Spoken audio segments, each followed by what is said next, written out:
I had always been interested in sex work my whole life. I was a stripper for a year when I was 26. And I'd always been really intrigued by the whole industry. And I'd been toying with the idea of being a sugar baby, and getting a pay cut during COVID just kind of pushed me over the edge.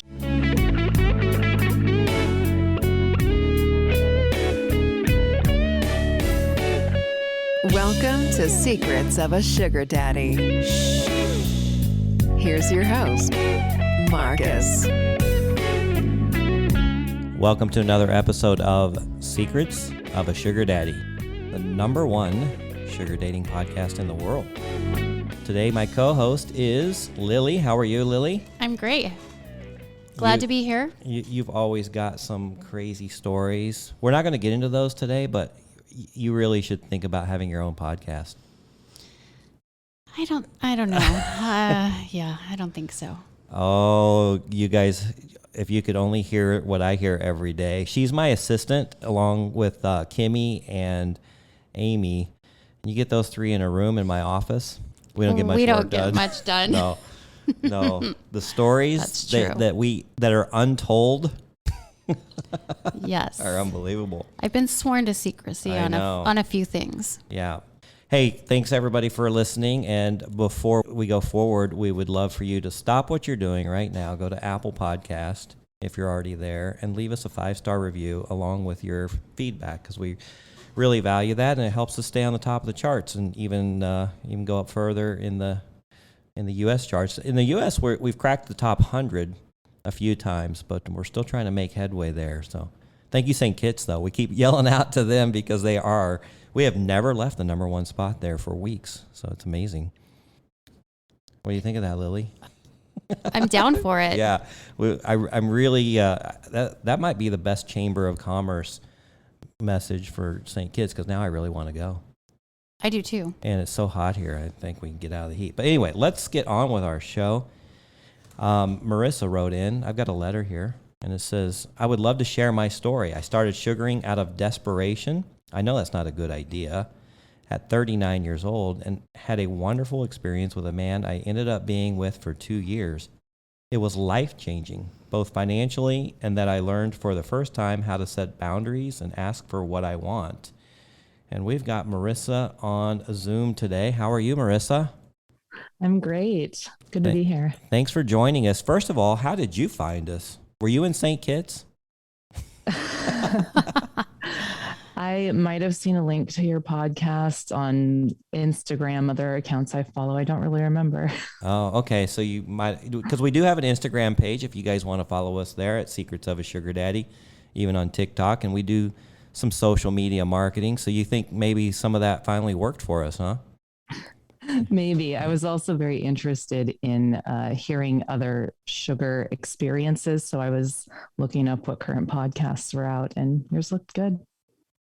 Yeah, good.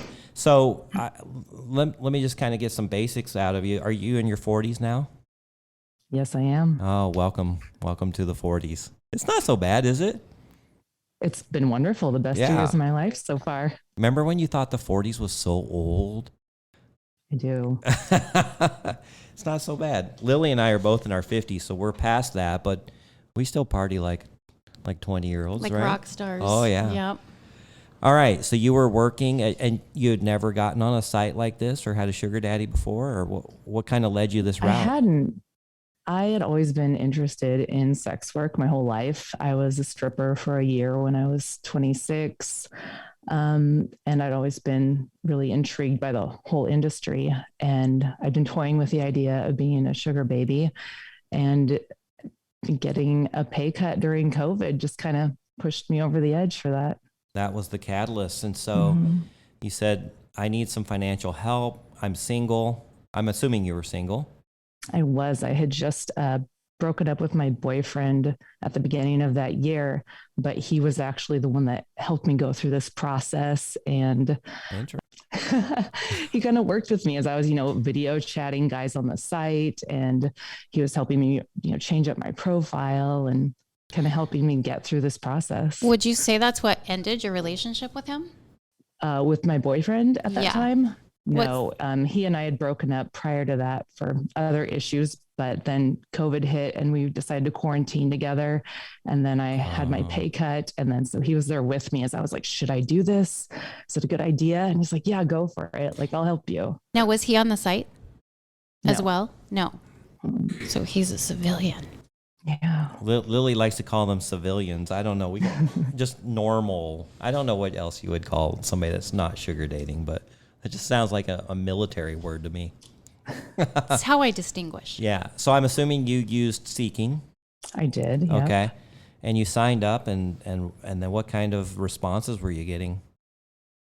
I mean, a lot of time wasters. Like I had gone on YouTube and Reddit and researched what I should put in my profile. How do I deal with these guys when they're, being inappropriate, or to tell if they're time wasters. And I would chat with them on the site, then move to text, and then do a 15-minute video chat with them to kind of screen them before I met up with them. And sometimes I would set up 4 chats a night. Wow. Just so I'd have to do my hair and makeup only once, right, to meet with these guys. That's actually a great idea. Yeah, that's a great time saver. I love that. Yeah. I'm stealing that. I actually only ended up meeting in person with the man who became my sugar daddy. So that was the one that you decided to meet in person. And what made him different than the others? Well, first of all, when I got off the first video chat with him, like I was hyped up, I was energized, I was excited. And then he immediately wanted to start an arrangement. He was paying me for video chats. So he was initially very generous. Okay. I was like, this is a great sign, because nobody else has been like this. Okay. Was he long distance? Is that why you were sticking to video chat? Video chat because of COVID. Mostly. Oh, yeah. I was like, I don't want to meet in person until, Gotcha. I forgot about that. So our first meeting was like outdoor having coffee, and that was great. But yeah, he started the arrangement virtually, and we had a few virtual meetings for a couple weeks and then decided to meet in person. So he was older, I'm assuming? No, he's a couple of years younger than me. Oh, wow. You just never know. Yeah.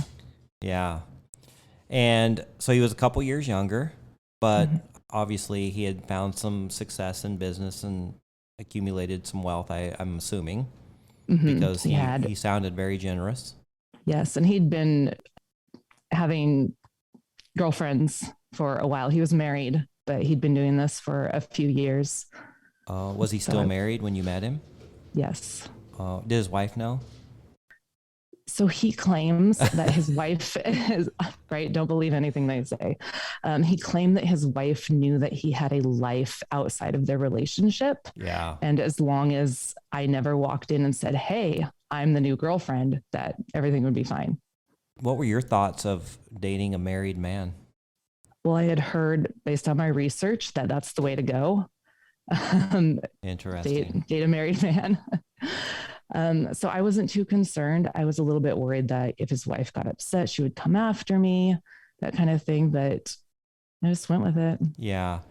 Our other co-host, Amy, actually kind of prefers that route because it's just a little less committal for her. And she's, got quite a busy life and she doesn't need a full-time boyfriend. Exactly. So yes. So that kind of fit into what you were looking for?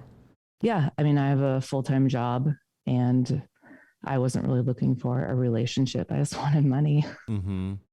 So initially you did it out, for the financial reason. Did you find yourself falling for him at all? I did come to a point where I realized that I loved him. I was not in love with him, but just like as a human being, he's wonderful to me. He treated me so well. And I still love him to this day. I get that. I understand the difference. Now, in your letter, you said it basically changed your life. In what ways? Oh, so many ways. So first of all, my industry that I work in doesn't pay very well. I've been living paycheck to paycheck for, decades. And for him to just provide that extra financial help, it relieves so much of my anxiety. I was actually starting therapy at that point for my anxiety, and I didn't realize how much of it had to do with finances. So it brought so much peace to have that money to be able to go into Whole Foods and be like, I can buy whatever I want. I don't have to wait for things to be on sale. Like that was an amazing feeling for me. I got to move to a nicer apartment that didn't have black mold. It had more space for the things I wanted to do. And like I mentioned, I was starting therapy for my anxiety, and my therapist told me that I was also codependent, which means, I don't know if you're familiar, but basically sacrificing who you are for the sake of maintaining a relationship, like not being your true self.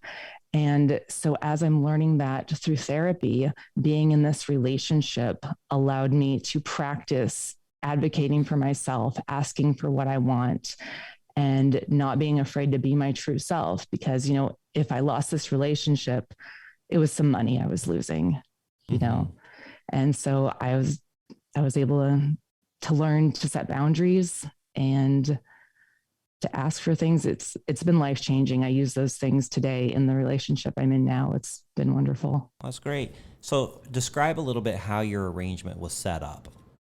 So we started with paper meet for our video chats. And then I think it was after we met in person for our first date, we decided to go monthly allowance. And that was a pretty standard allowance for meeting a couple times a week. We would meet in the mornings and hang out, and then he would go to work, I would go to work. And then that changed to, once we decided that I would move into this nicer apartment, I negotiated for more money to pay for the increased rent. And then he ended up giving me even more after that. And we would meet 1 to 2 times a week. We'd go out to dinner. He took me on trips, to California. So you did travel with him. How did he manage that being married? He had to travel for work anyway. Okay. So he just fit that into his work trips, would tack on an extra week to hang out with me. There you go. Did he have children also? No kids. No kids. Okay. And yourself, do you have kids? No, never married, no kids. So much easier to pick up and travel. Yes. So did you share all these experiences and talk them over with your ex-boyfriend? Oh yeah, my ex-boyfriend, he stayed in the loop for all of this. I'm usually friends with most of my exes, and so he and I are still best friends. And yeah, he knows everything. You guys don't still live together, though? No. When did that end? So like I said, we had locked down together during COVID mostly, but he had his own place and I had my own place. And then when I got this new apartment, that's. Very good. So you're no longer in this arrangement? I'm not. I ended it because of my new boyfriend. He was not comfortable with me being in an arrangement, even though he was one of the initial guy friends I had talked to about doing this. Mm-hmm. Oh, so this was a friend that developed into a boyfriend. Mm-hmm. Yeah. Which was kind of great because he watched my transformation as, I got into this relationship with my sugar daddy and watched how my life had changed and how I'd benefited. And then also learned my new expectations for a relationship of, I was raised to be an independent woman, split everything 50-50. And being in a sugar relationship, I have so much more expectations of, being taken care of and being treated like a lady. Yeah, I'm often asked if this corrupts you, and I don't know if that's the word corrupt, but it definitely changes your expectations going forward. Wouldn't you say, Lily? Yeah, I agree. And in this case, in a very positive way for you. You became more confident, you became more independent, you learned how to advocate for yourself. I think that's amazing. We were having a conversation with Amy about this earlier, and I'm excited to report to her that it really can be a positive outcome because she worries that she's being a bad influence to younger girls. Yeah. Who maybe should be looking for something more traditional, and are we swaying them to do something that's maybe not morally correct is I think the term she used. Yeah. And so she was kind of bouncing back and forth as we were at lunch today. We were talking we talk about this shit all day, every day. I know, it's ridiculous. Yeah. So having a podcast just once a week for an hour, you guys don't even get the yeah the tip no of the idea iceberg of what we get into. But you said that you had kind of been thinking about it since your early 20s. So how come you never made the jump? I didn't realize when I was younger and when I was a stripper that this is something that guys would really be into. Like, I understand like billionaires can have these beautiful women, but so can guys that only make a couple $100,000 a year if they want to do that. I guess I didn't realize my power and worth and what I could have done back then. It didn't occur to me. So you've never been married, but you've had serious relationships. Yeah. And what do you think is the biggest difference? Or I guess, what would you recommend to somebody in their 20s that kind of on the fence? Because actually we talk about this with Kimmy, our co-host, all the time. And there's guys that she's met organically through friends or whatever that she's interested in. She's also sugar dating. And she doesn't really know which direction to go. And she's kind of doesn't know, I don't know, she's having a lot of questions about it. So we try to give her advice. And I don't know, what do you think, Lily? I'm gonna let Marissa answer that one because I have a different question for her. For Marissa? Yeah. Okay.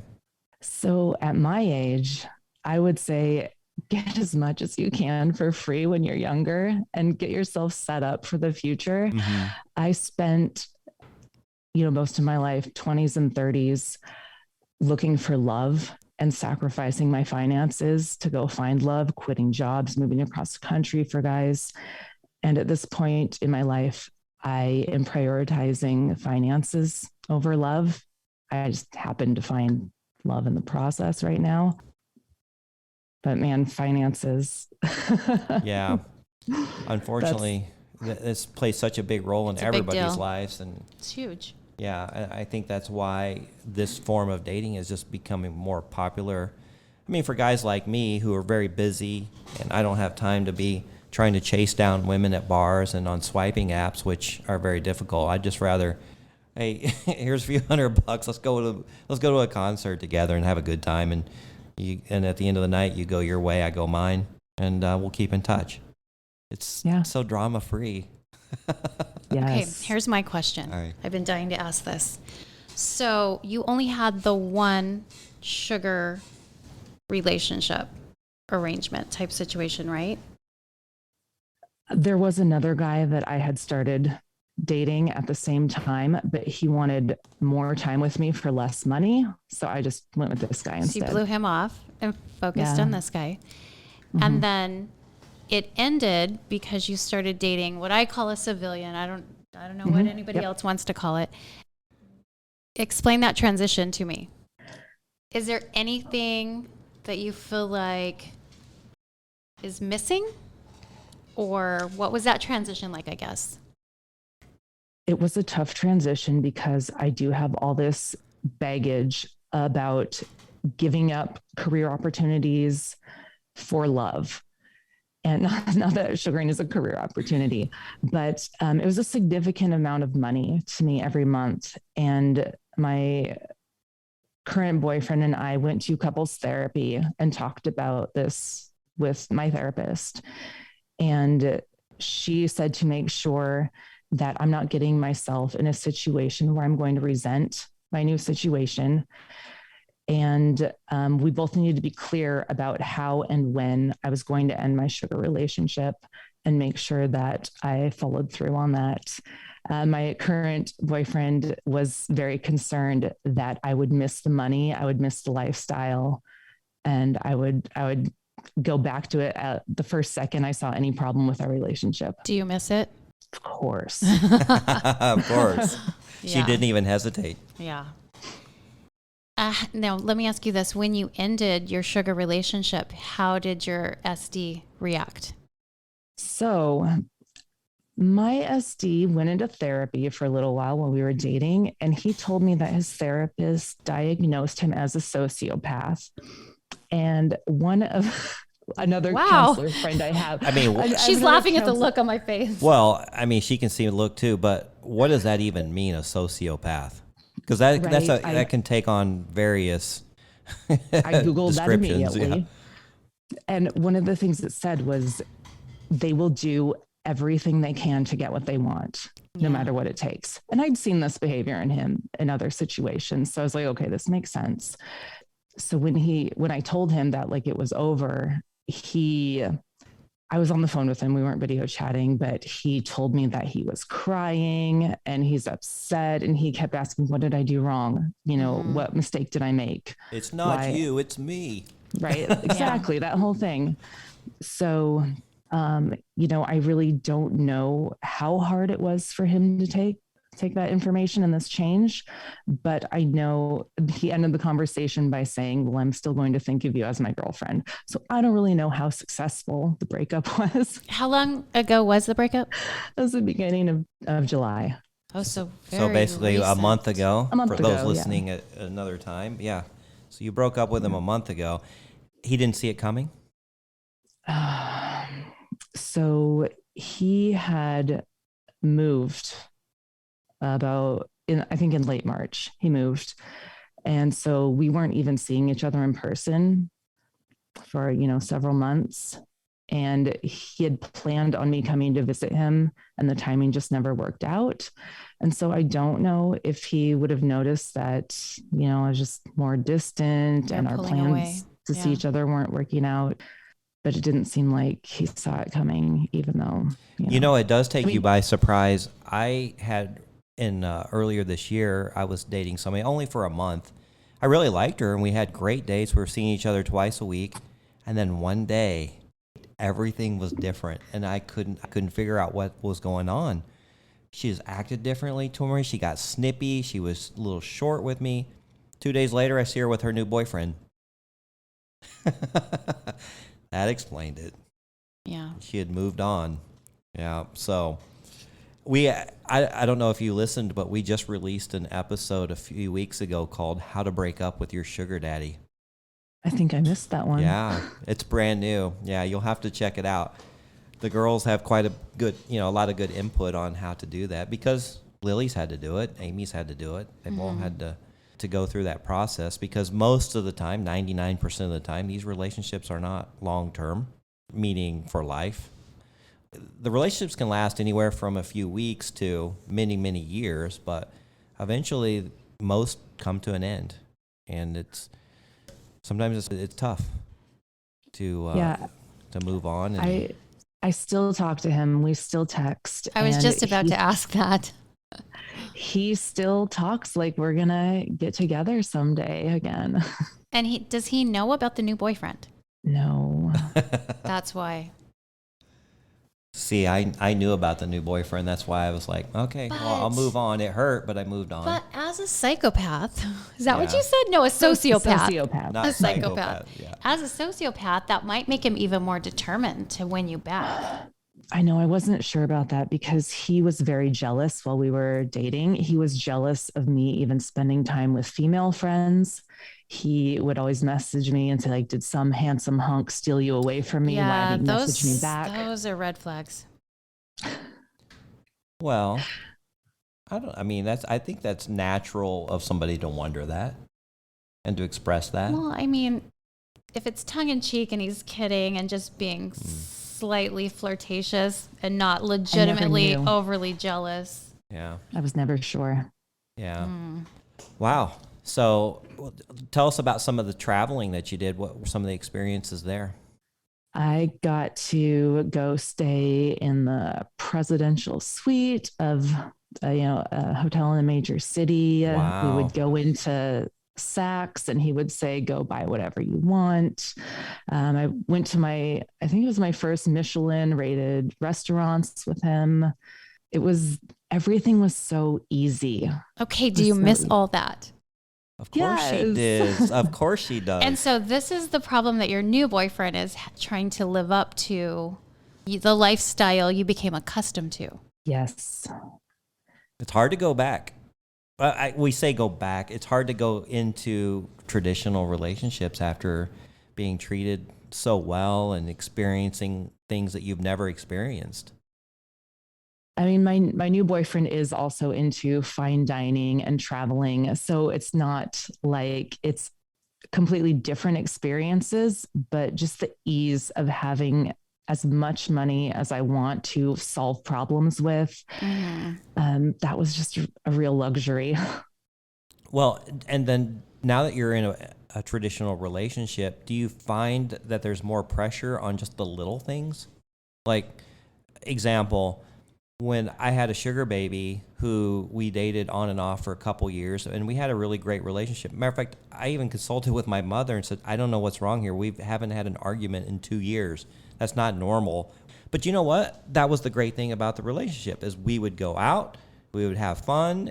We may not see eye to eye on everything, but it's not a relationship. So we don't have to come to an understanding. We can enjoy life for what it is. Then she wanted to get married. I was opposed to it in the beginning. And then I came around and said, yeah, let's do this. Let's work towards marriage. Everything changed. Now all those little things were important, and we started fighting over things. And I started finding myself becoming jealous over things that I didn't care about previously. I really didn't care about who she was talking to, who she was texting, who was texting her. I didn't care about. Then when we actually became a couple, I'm like, why is this guy texting you at 11:30 at night? You know, and the just green-eyed monster. Yeah, and it just changed everything. Do you find that same kind of a pressure happening now that you have a boyfriend? It's different for me because these two relationships serve different purposes. When I was with my sugar daddy, I was kind of fulfilling a role. I was being, a heightened version of myself for him. And it was all about enjoying experiences together and enjoying life together. That was the main focus. Mm-hmm. And, being in this other relationship where we're focused on building a future together, our focus is completely different. It's about problem solving and planning, and not so much about just being present and doing something fun. So it's completely different focuses for me. Right. And that's my point. It is two different animals almost, two like completely different types of relationships. And once you've had one and then you go to the other, do you find it very difficult? I find it's fulfilling to be able to be my true self and not, like I said, like the heightened, enhanced version of myself with. You're not playing a role. You get to be I'm genuine. not playing a role. Right. I get to be my terrible, angry self sometimes, and, my pessimistic, sad self sometimes, which are things that I had to push away in the sugar relationship. So it's funny you say that, is because back to the relationship that I was referring to that I had, when we became more serious, she's like, oh, good. Now I can finally act like myself. And you're going to hear the way I actually really want to talk to my kids in front of you. And trust me, it was completely different than when she used to do it when she was playing, quote unquote, the role. Yep. And I said, look, I want to see the good side of you, the bad side of you. We hadn't argued in over 2 years, which is a red flag. Like we got to have some differences. This fascinates me, the whole playing a role thing, because I feel like I don't do that with anyone. I'm just myself. Well, you're in a different point. You're not in a desperation mode like she was at the time. And your former you're in like baby was I don't also, give a fuck attitude. Yeah. And you're just enjoying life. That's true. Because you've got money, you've got some security. You enjoy dating the successful men, but if they become sideways on you, you're out. You don't have to stick with it. Accurate. Okay. Right. That's the difference. Makes sense. I get it now. Thanks, Marcus, for setting me straight. Yeah, I mean, I don't know. So what's some advice that you would give to somebody that's looking at becoming a sugar baby? I would say make sure you know exactly what you want, what your standards are, what your boundaries are, and don't be afraid to stick to them. You have to. Yeah. I went into this not really knowing what I wanted. I was more like, what can I get? Mm-hmm. And luckily that worked out for me, but I see how things could have gone very differently. Mm-hmm. So you're in such a unique situation because it worked out with the very first guy that you met. But you did kind of screen. How many people do you think you screened before you got to him? I think about 25 guys got to the video chat stage. Mm-hmm. What would a guy message you to keep you interested? Because Lily, oh my God, we were going through some of the profiles yesterday. Oh gosh. And we're looking at them, and I don't really look at men's profiles a lot because I don't have an account set up where I can do that. As I was looking at some of these photos and the way they worded their profiles and their headlines, I'm just slapping my head thinking, how do they expect to get any response from anyone with these photos and this verbiage? What got through to you? Like what attracted you to a profile so our listeners can better their profiles? I never reached out to any guys. They all contacted me, and oh, you're one of those. But when you're sifting through them, which are the ones that you're going to respond to? At first, I responded to everyone. I did that that too. too. Well, because I'm like, it's the courteous thing to do. Like this is a numbers game, so I have to sift through as many as possible, just statistically. And I think a lot of the ones that wanted to get to the point right away, the one who ended up being my sugar daddy got straight to the point. He said, I just got out of a sugar relationship. I have a very busy life. I'm married and my wife knows what I do. I'm looking for someone to see this often a week. I like to travel. And is this something you're interested in? And so I kind of learned after a while, like the high introductions and the, oh, you look really good in that dress introductions. Didn't really go anywhere. Yeah, I see those a lot, and you get those a lot. Like, hey, what's up? Or hi, beautiful. Yes. And those go nowhere for the most part. Not generally. Yeah. So when I'm going through profiles and I see somebody that I'm attracted to, and I would be attracted to yours because you're a very lovely lady, I would say, I should pull it up so I don't misquote, but, I would, first of all, I would mention something about their profile. Like pick something out so they know that I actually read it, that this is not a copy and paste, although 98% of it is the same exact message. But I would say something like, I've had a few successful long-term arrangements in the past, but I'm currently looking. My budget is blank. And if you're interested, I'd love to chat over a drink or two. You put your budget on your profile? And I'm telling you. I can't believe that's allowed. Yeah, well, it's not in a dollar format. It's just a budget. Okay. And then I put my phone number. And my response rate has increased tremendously because I get right to the point. Mm-hmm. Yeah. When you talk about the podcast. Well, and here's the complaint I'm hearing from a lot of girls. Matter of fact, I just had this one girl text me today. We haven't met, but she's been listening to the podcast, and she is saying that more and more men are getting on the site who don't understand what arrangements allowances are about, and they're not offering anything. Amen. Did you find that at all when you were on there a couple years ago?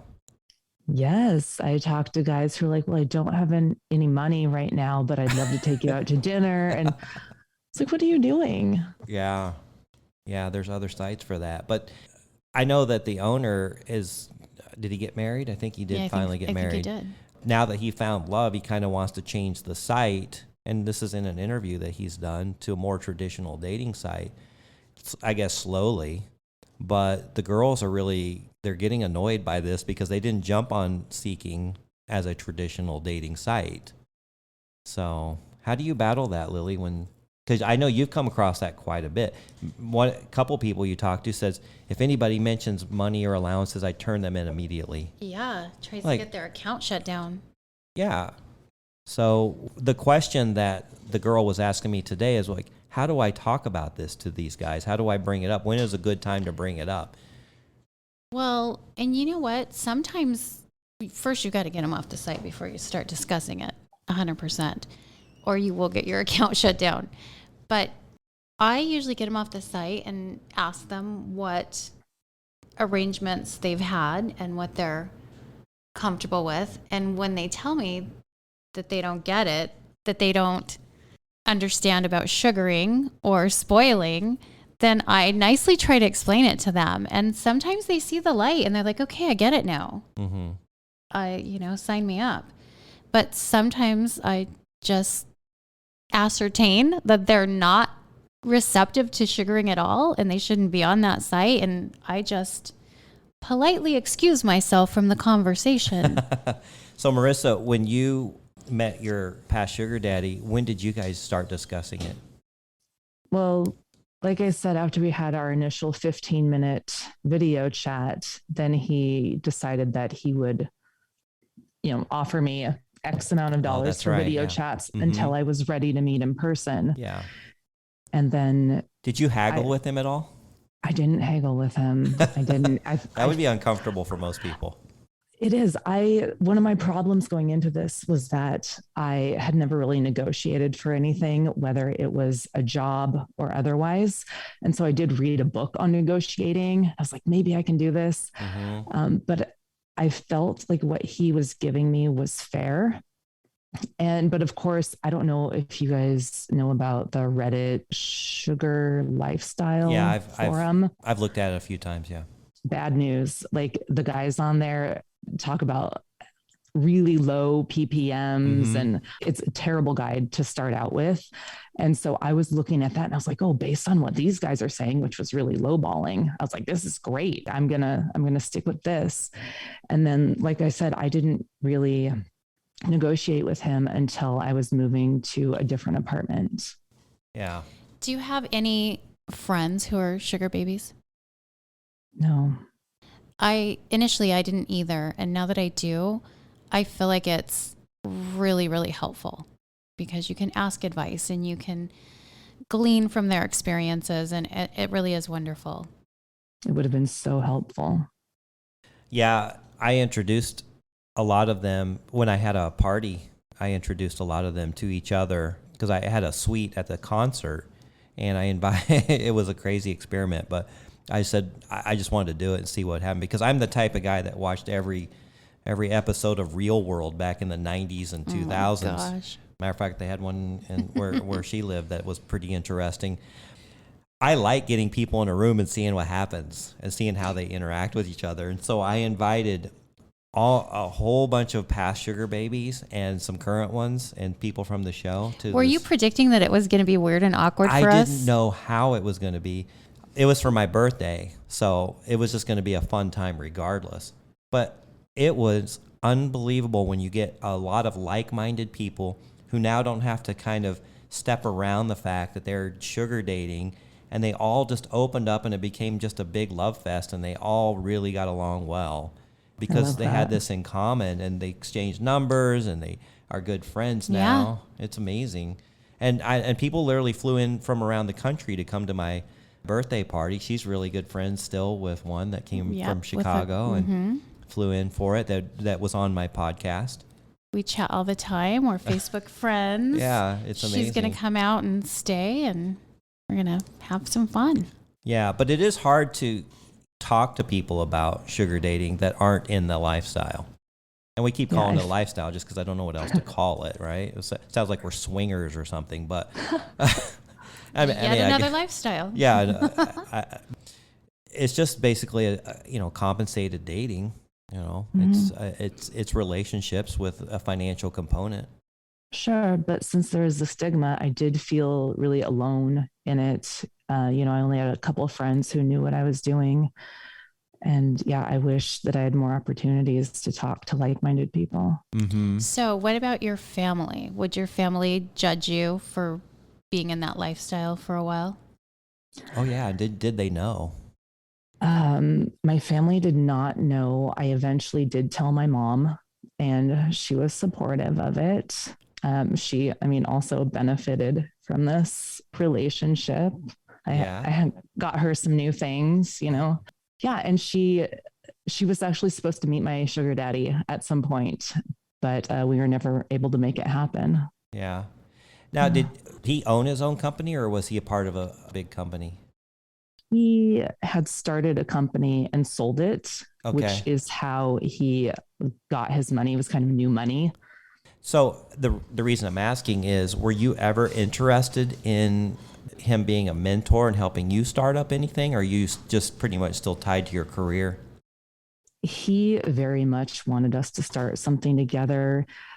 He wanted me to kind of change careers because he knew this one didn't make a lot of money. And so, really, the only thing he ever pressured me into in our entire relationship was to get a better career and make more money. He said that he wanted me to never have to rely on a man again. And so he was very, very set on me getting a better career, maybe starting some businesses with him. But I wasn't really interested in that. No.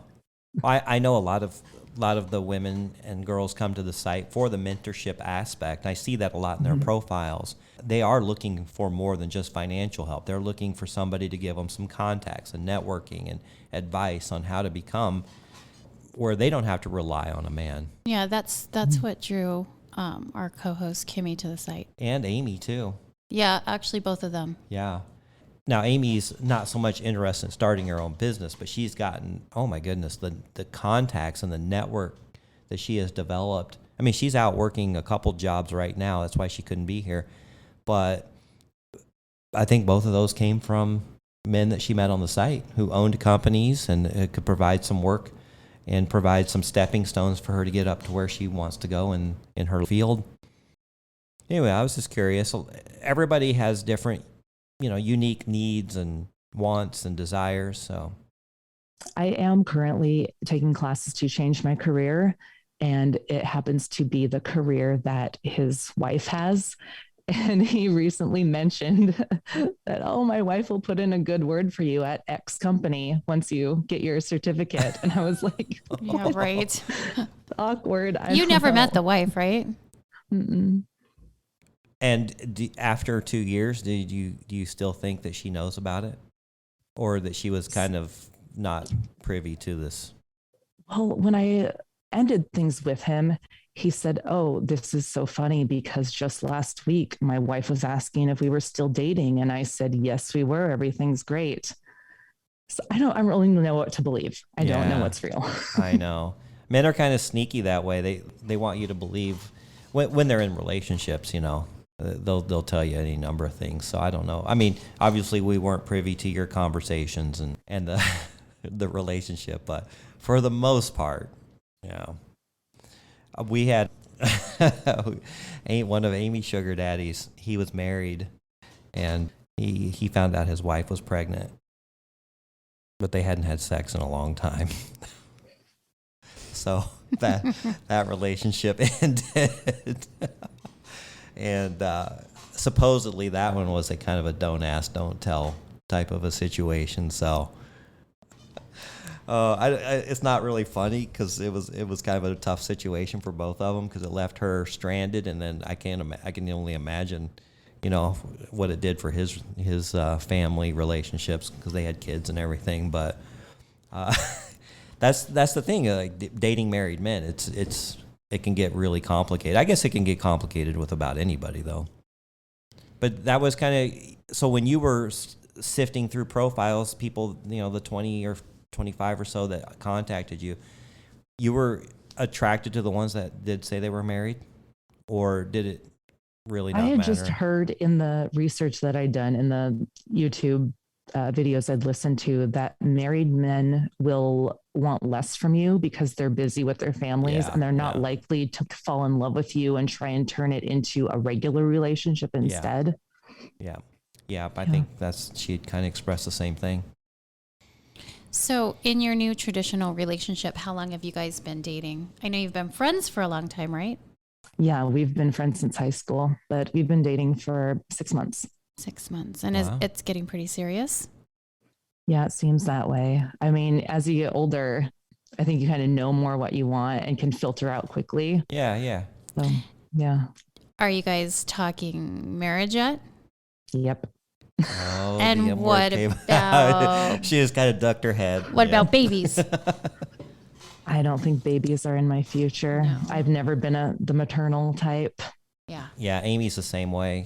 Amy's like, when am I going to start getting hot flashes? I'm ready to end this already. And she's 32. She could take my hot flashes. Have them. I mean, there's some people that just children is just not what they desire at this point. And I never had kids of my own, although I don't mind them. Have you ever dated anyone with kids? My current boyfriend has 2 kids. Oh, And my ex-boyfriend has a kid. Yeah. okay. So how is that?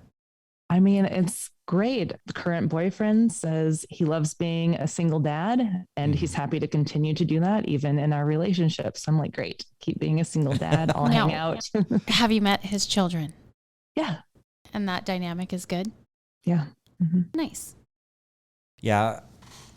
Well, it's kind of nice because it's kind of like grandparents, they oh, we love our grandchildren because we get to enjoy them, and then they go off. Somebody else ends up taking care of them. So, but I'm not actually opposed to kids. If, a lot of the women on the site are single moms, and you're going to find a lot of that. And I've dated quite a few girls with kids, and I found I really enjoyed being a kind of a mentor even to the kids when we get to that point. Now, I don't meet a lot of the kids until the relationship gets more serious, but yeah, that always brings up another, little wrinkle in the dating process. Well, thank you for joining us. You kind of did this last minute. We didn't really have a show scheduled this week. I mean, we have plenty to talk about. Always plenty to talk about. Always. But we hadn't had a guest in a few weeks, and I was going through the list, and Lily says, "Oh, here's one. I'll contact her," because you had just messaged us not too long ago. Yeah. And we really appreciate you listening to the podcast.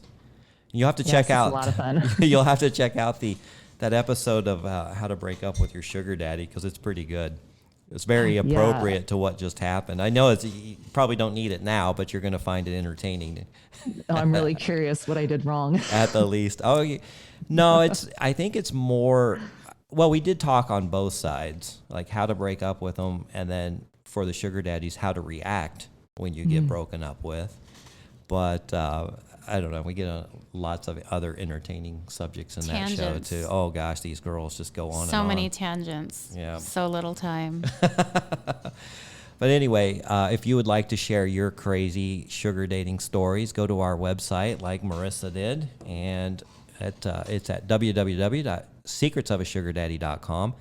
And we'd love to follow on Instagram at Secrets of a Sugar Daddy. And then please rate 5 stars, nothing less. We'd appreciate that. And give us some feedback on the show. All right. Thank you, Lily. You're welcome. Until next episode. Always a pleasure. Bye-bye. Thanks for joining us. If you'd like to connect or even be on the show, we'd love to hear from you at secretsofasugardaddy.com.